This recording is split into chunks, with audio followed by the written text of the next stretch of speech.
நீ இன்று செய்யும் சின்ன சின்ன முயற்சிகள் நாளை மாறும் வெற்றியின் ஆணிவேர்கள்.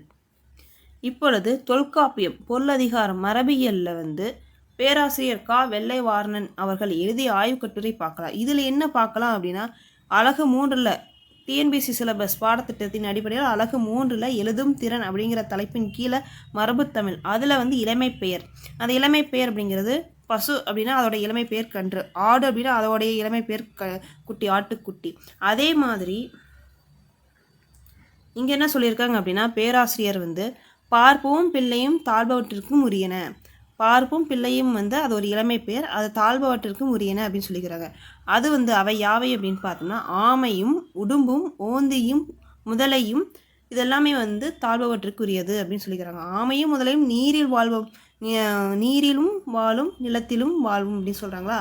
அதுதான் இந்த தாழ்பவை அப்படிங்கிற வார்த்தைக்கு கீழே மீனிங் என்ன அப்படின்னா ஊர்வன. தாழ்பவைனா ஊர்வன, தாழ்பவை நிலத்தில் ஊர்ந்து செல்வனாகிய உடும்பும் ஓந்தி முதலிய உயிரினங்கள்.